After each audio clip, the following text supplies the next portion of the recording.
नमस्कार, रेडियो रिमझिम से प्रस्तुत है स्थानीय हालचाल। पहले मुख्य हालचाल। नदी में कटाव तेज, कई मकान नदी के आगोश में समाये, दहशत में बाढ़ प्रभावित लोग। डुमरिया घाट पुल पर सड़क हादसे में एक युवक की मौत, दूसरा गंभीर रूप से घायल। भोरे कटिया से पटना के लिए सरकारी बस सेवा शुरू। तीसरे चरण के चुनाव के लिए भोरे में बुधवार से नामांकन की प्रक्रिया होगी शुरू। गड्ढे में डूबने से कटिया के धनौती में 2 बच्चों की मौत। स्थानीय हालचाल के इस अंक के साथ मैं अनिकेत मिश्र। अब हालचाल विस्तार से।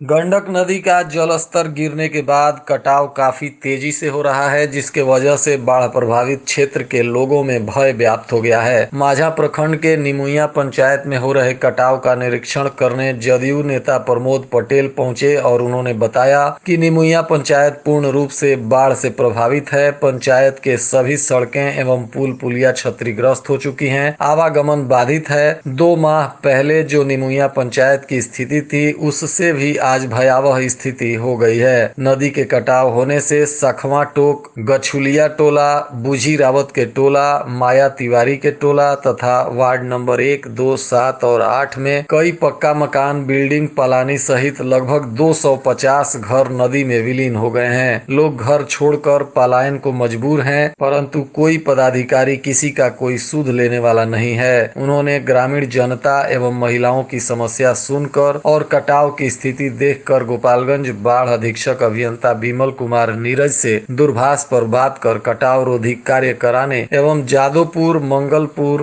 पुल के उत्तरी तरफ पुल के 4 पाया में मिट्टी भर जाने के वजह से दक्षिण के तरफ नदी के पानी का दबाव बढ़ गया है। ऐसी जानकारी उन्होंने अधिकारियों को देते हुए और अपील किया कि जल्द से जल्द कटाव रोधी कार्यों में तेजी लाई जाए ताकि ग्रामीणों को बचाया जा सके।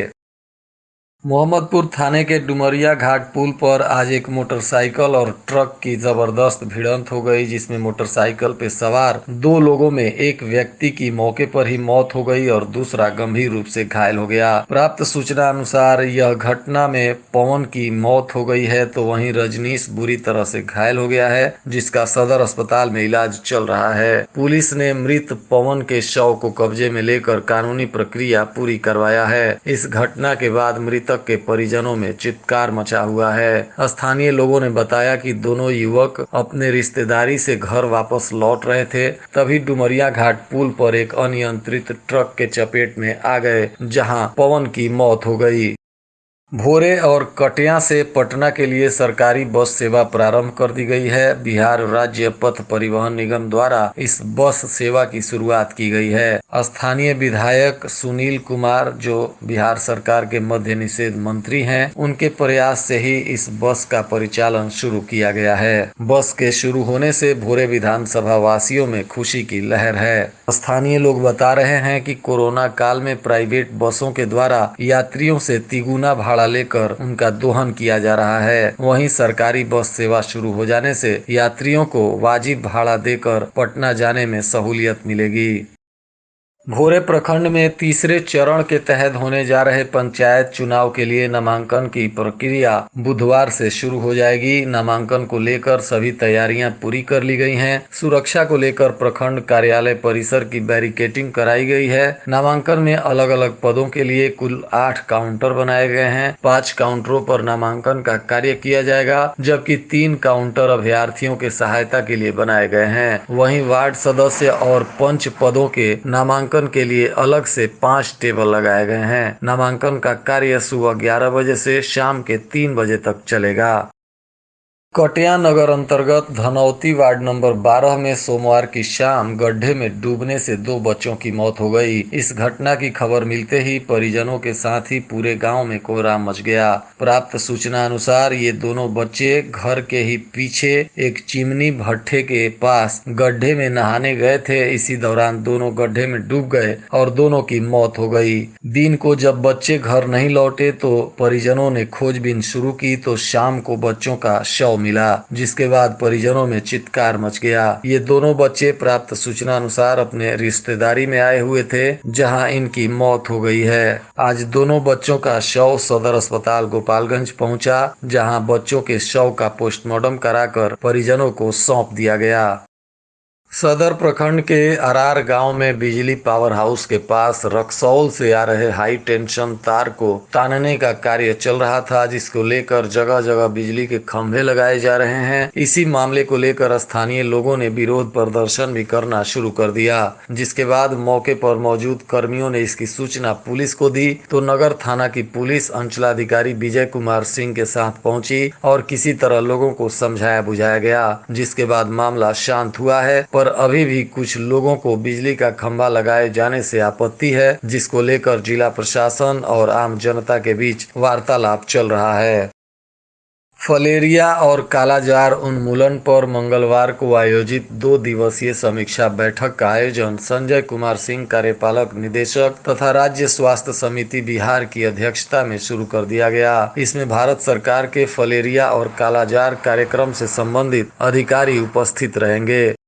सिधवलिया प्रखंड के जलालपुर कला पंचायत के जलालपुर गांव स्थित वार्ड नंबर 12 में नल जल योजना के तहत जल मीनार एवं नल और पाइप के कार्य में अनियमितता एवं की गई लूट खसोट के विरुद्ध स्थानीय ग्रामीणों ने आज भारी हंगामा किया। उनका कहना था कि नल जल योजना में घटिया कार्य करने एवं लूट खसोट करने के वजह से नल जल योजना सुचारू रूप से संचालित नहीं हो पा रहा है। ग्रामीणों ने जिला प्रशासन से मांग किया कि इसकी जांच कर और दोषियों पर सख्त से सख्त कार्रवाई की जाए।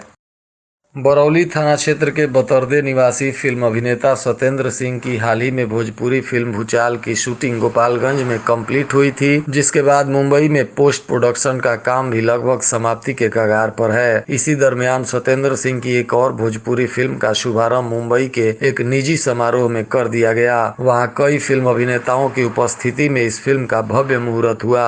इस फिल्म के निर्देशक भी राजू चौहान हैं और जल्द ही इस फिल्म की शूटिंग भी गोपालगंज में स्टार्ट हो जाएगी।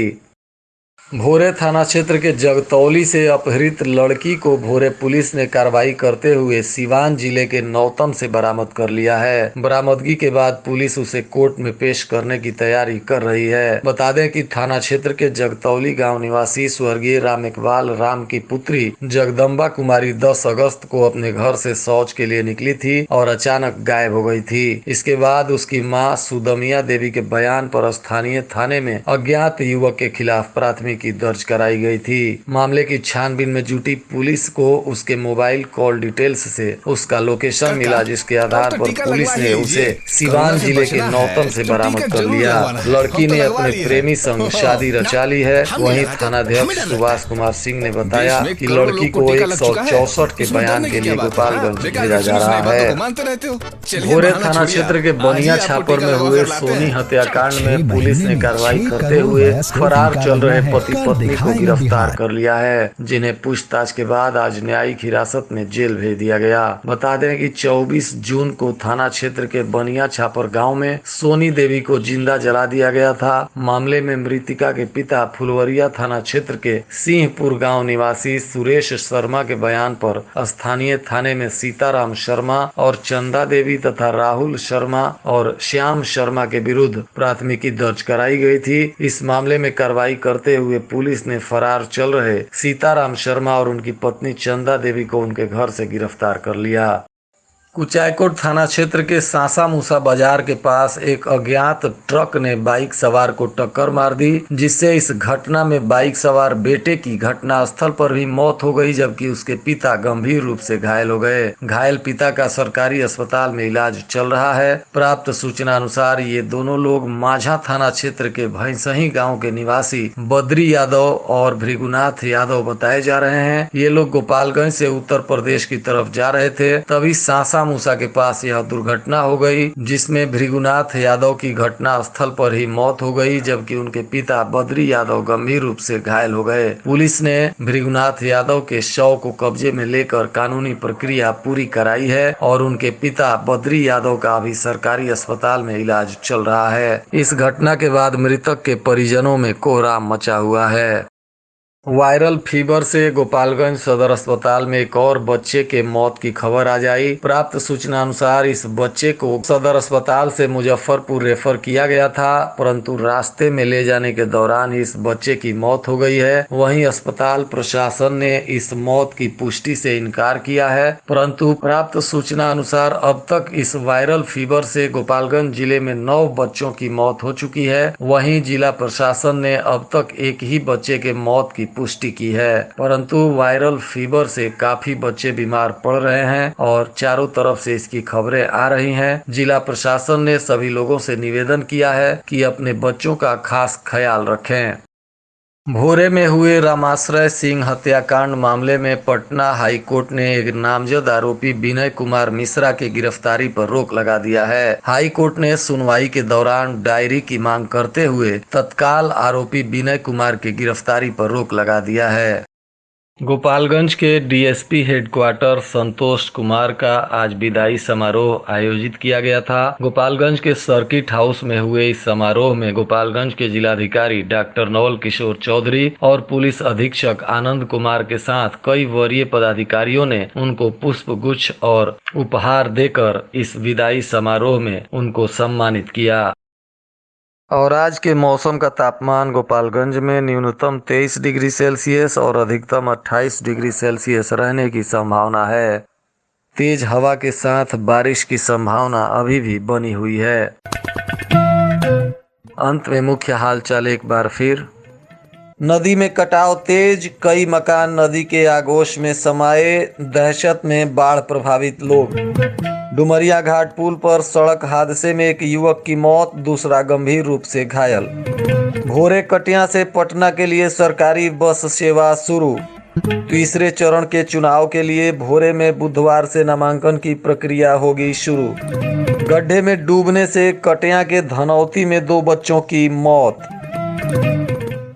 इसके साथ ही रेडियो रिमझिम से प्रसारित स्थानीय हालचाल का यह अंक समाप्त हुआ। नमस्कार।